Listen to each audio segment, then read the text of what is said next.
욥이 모든 재산과 심지어는 자식들까지도 다 잃었어요.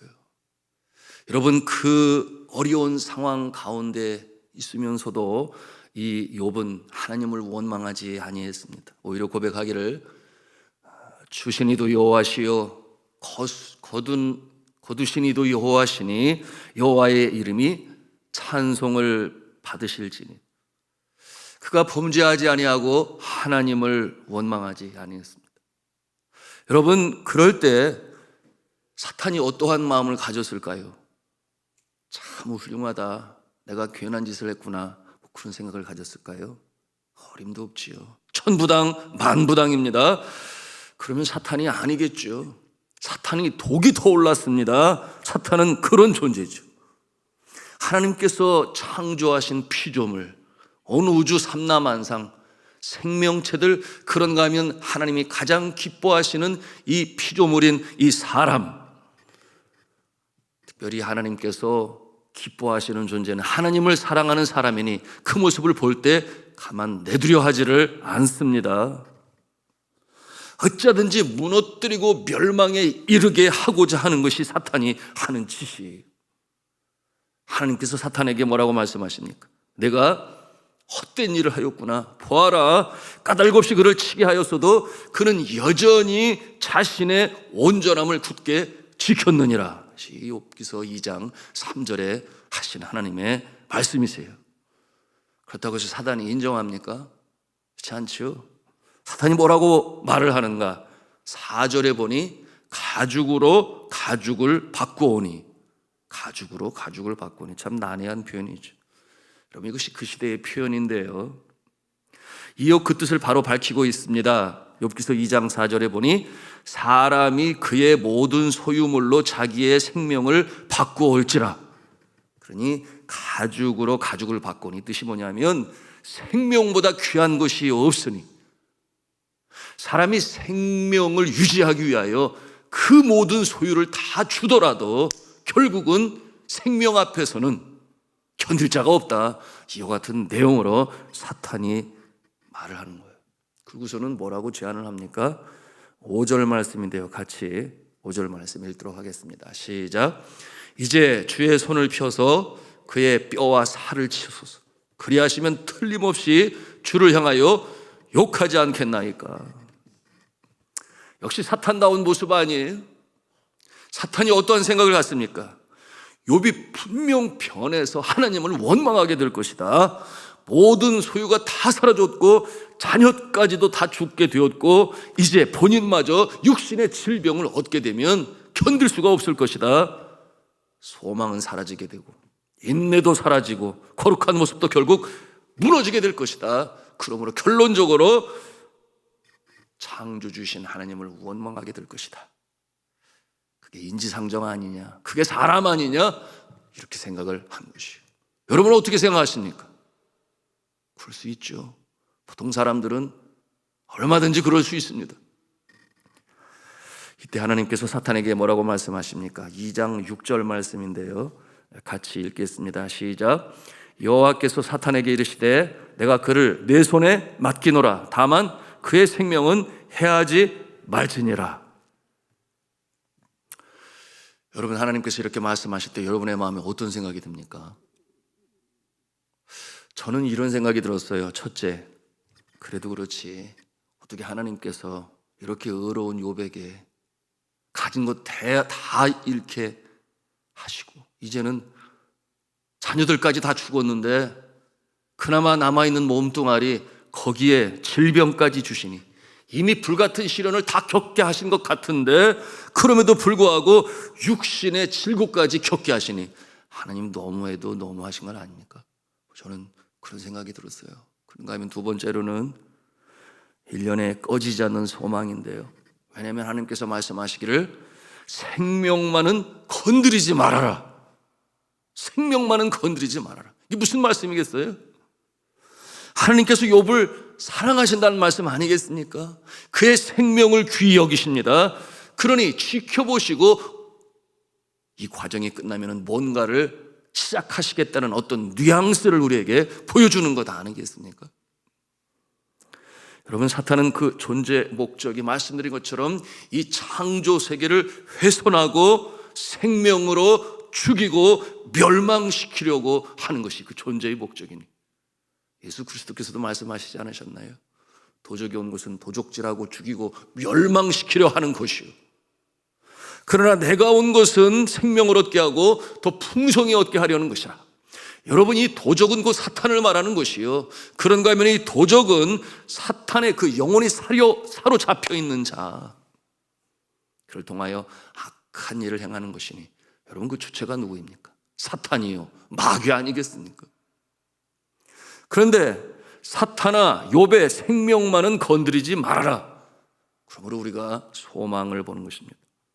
하나님께서 때가 되면 다시금 놀라운 반전을 일으키시겠다고 하는 의미가 담겨져 있는 것 아니겠습니까? 그러나 분명한 것은 염려가 되고 걱정이 되지 않습니까? 욥에게 큰 어려움이 임하겠구나, 정말 힘들고 어려운 일이 닥치겠구나, 육신의 칠고가 닥치겠구나, 어떻게 견뎌낼 것인가, 그런 생각을 우리가 갖지 않을 수가 없습니다. 여러분, 어떠한 육신의 질고가 닥쳤나요? 우리 7절부터 9절까지 같이 읽도록 하겠습니다. 시작. 사탄이 이에 여호와 앞에서 물러가서 욥을 쳐서 그의 발바닥에서 정수리까지 종기가 나게 한지라. 욥이 재 가운데 앉아서 질그릇 조각을 가져다가 몸을 긁고 있더니 그의 아내가 그에게 이르되, 당신이 그래도 자신의 온전함을 굳게 지키느냐? 하나님을 욕하고 죽어라. 심한 일종의 피부병이요, 그런가 하면 속으로부터 종기가 일어나는, 현대의학에서는 이를 상피병이라 그렇게 명명하고 있는데요, 심한 가려움증으로 인해서 얼굴과 피부를 상하게 하고, 이와 같은 모습은 식욕 저하, 기력 상실, 피부가 검어지고 벗겨지고 열이 난다 그랬어요.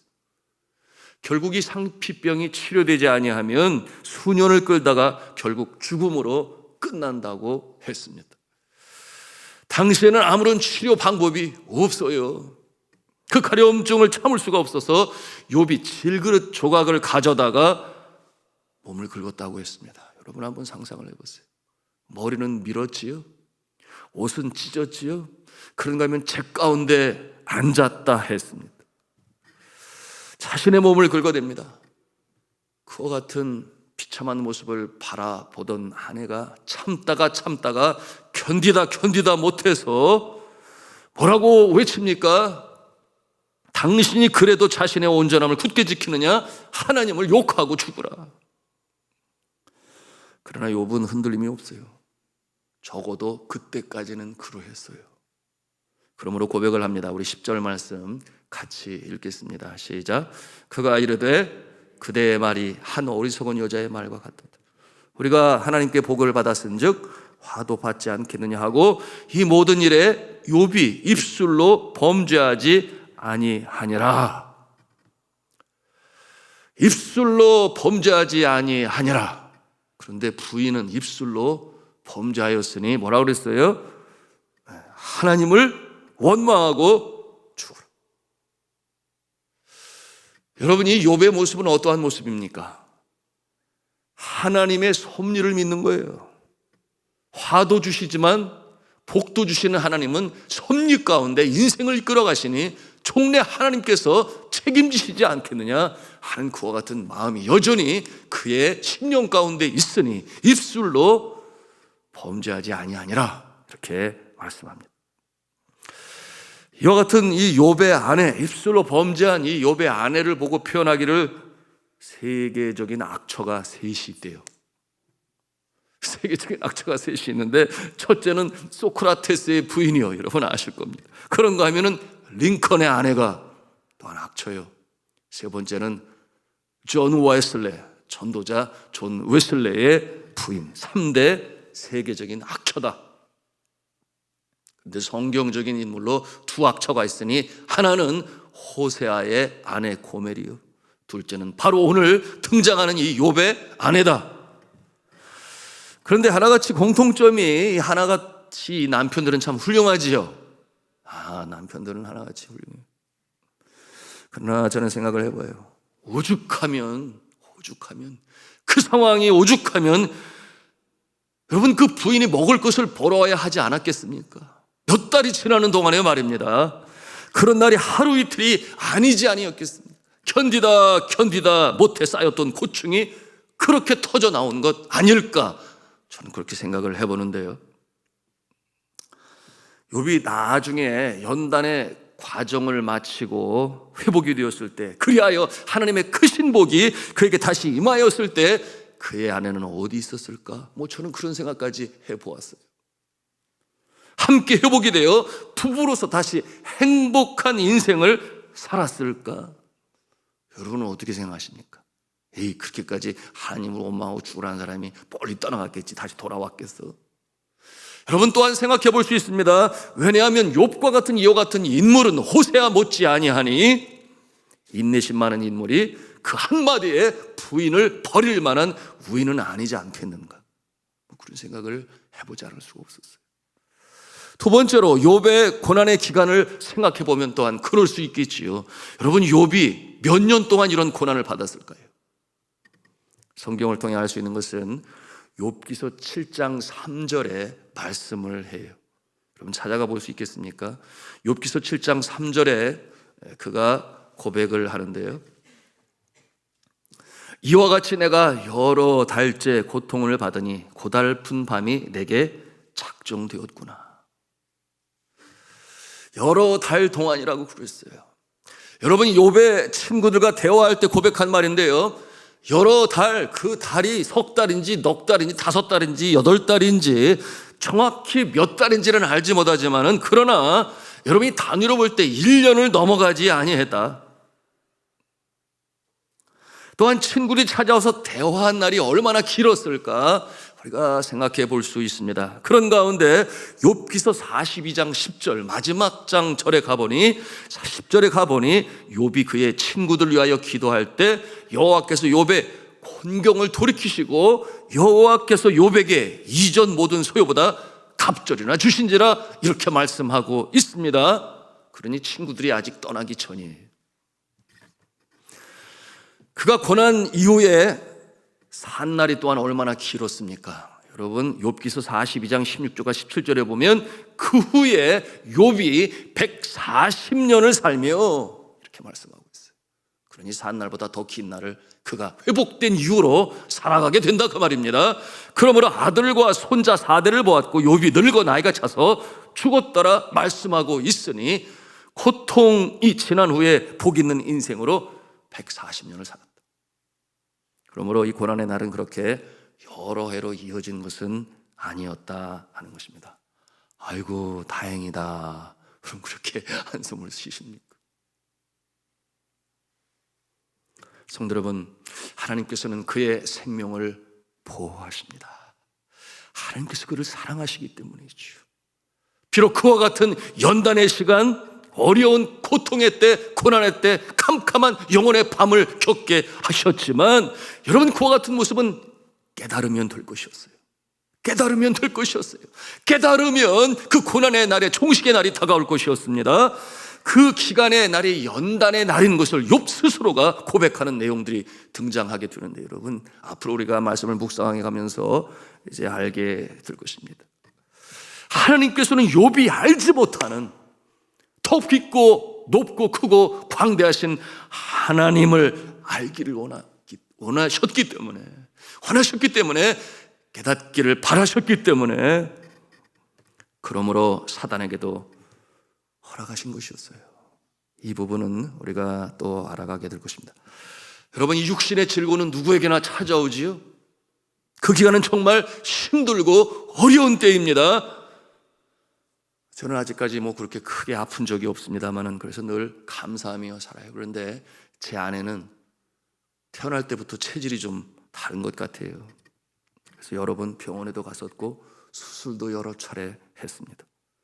그런데 이 하나님 일에는 누구보다 열심히 있어서 지금도 내 팔에서 열심히 그야말로 눈썹이 휘날리도록 뛰고 있는데요. 내 팔에 대지진이 일어나고 많은 사람들이 죽어갈 때 여러분 밤마다 잠도 깊이 못 들지만 몇 달 동안 600변의 여진이, 크고 작은 여진이 오고 가게 되니, 여러분, 그와 같은 상황에 보통 이 멘탈이 강하지 않은 사람이면 여러분 얼마나 많은 사람들이 공황장애에 시달렸는지 몰라요. 2달 동안이나 물만 마셨던 한 사모님은 휠체어를 통해서 들것에 실려서 그렇게 한국으로 후송되기도 했었습니다. 몇 달이 지속되는 가운데 더 이상은 안 되겠다, 이러다가 정말 사람 죽이겠다, 뭐 이런 생각 갖지 않을 수가 없었어요. 그래서 한국에 들어가서 치료받고 오라고 그랬는데요. 그래서 2달이 지나는 동안에 치료를 받고 다시금 더 있다 와도 좋을 것 같은데 그래도 네팔에 돌아와야 된다고 오게 되니 제가 마음이 편치는 아니었어요. 그래서 공항에 나가서 기다리는데 3시간이 지나도 나오지를 않는 거예요. 다른 사람은 다 나왔는데 마음이 불안하지요. 왜냐하면 전에도 비슷한 일이 있었거든요. 비염으로 인해서 5년 동안 얼마나 고생을 많이 했는지 숨을 쉬지를 못해서 밤에 입을 벌리고 자는데, 여러분 아침이면 입이 건조하고, 경험해 보신 분들 알잖아요. 냄새도 맡지 못하고 숨을 제대로 쉬지 못하니 비행기 안에서 기압이 달라지지 않아요? 그러니 숨을 못 쉬게 되었고 완전히 패닉 상태가 되었고, 공항에서 내릴 때는 몸이 꼬여서 산소가 부족하니까 그야말로 응급처치실로 빠르게 움직여야 했고, 그러는 가운데 겨우 풀어지고 살아났습니다. 하여튼 이런 일이 있었기 때문에 불안한 거예요. 왜 안 나오지? 그런데 공황장애 현상이 나타나게 되었어요. 비행기 트랩을 내려오다가 그만 숨을 쉬지 못하게 되니 그 상태에서 완전히 어려운 상황에 접어들게 됩니다. 그러니 뭐 공항 응급실로 가게 되었고 응급처치를 하게 되었고, 그런 가운데 겨우 숨을 돌리게 되었는데 이 수면제 링거를 꼽아 놓아서 결국 그 상태가 모면이 된 것으로 저는 이해하고 있습니다만, 여하튼 나오게 되는데 보니까 아니나 다를까 휠체어에서 뭐 눈을 감고 나오는데 의식이 아직 깊은 잠에 들었는지, 여하튼 그 공항에 사람이 저에게 넘겨주는데요. 제가 그 축 늘어진 아내를 안고 겨우 그 조그만 이 차에 누웠는데 제 마음에 울컥 눈물이 솟구쳐 올라왔습니다. 그리고 차를 몰고 집으로 가는데 아직도 깨어나지 못하는 그 아내의 모습을 보면서, 하나님 어쩌자고 이러십니까? 하나님 어떻게 이럴 수가 있습니까? 하나님 할 일이 아직 많지 않습니까? 아직 나이도 그럴 때는 아니지 않습니까? 이렇게 제가 입술로 범죄했어요. 하나님을 원망했어요. 저는 마음도 입술도 하나님을 원망하는 제 모습을 보게 되었는데요. 여러분, 그로부터 이 공황장애가 호복되고까지는 근 2년 동안 참 시간이 걸렸습니다. 그럼에도 하나님께서는 사랑하시기 때문에 회복시키셔서 여러분 비염도 완전히 깨끗하게 치유하셨고 공황장애도 온전히 물러가게 하여 주셔서 열심히 사역을 감당하게 하셨으니, 여러분 하나님의 사랑은 변치 않는 사랑인 줄로 믿으시기를 바랍니다. 하나님께서 일으켜 세우세요. 그리고 일할 자에게 일하게 하시고 하나님이 영광을 받으시고, 여러분 욥의 삶을 통해서 우리가 배우는 영적 교훈이 바로 이와 같은 것이니 더 깨닫기를 원하시는 하나님께서 그때를 함께 기다리시며 욥에게 이와 같은 연단의 과정을 하나님께서 허락하시는 것임을 우리는 볼 수 있어야 합니다. 우리가 이 새벽에 기도하기를 원합니다. 주여, 내가 잘못한 것이 있으면 깨달아 알게 하여 주옵소서. 주의 성령으로 우리의 심령 가운데 말씀하시기를 바라며 우리가 기도하기를 원하고, 또한 육신의 출고로부터, 가정의 문제로부터, 일터의 어려움도 이제는 회복시켜 주시옵소서. 믿음을 잃지 않게 하시고 변함없이 주를 경외하게 하시고 주를 더욱 깊이 알아가는 성숙한 신앙이 되게 하여 주옵소서. 우리가 이 시간 주님 앞에 함께 기도하며 나가기를 원합니다. 같이 기도하겠습니다.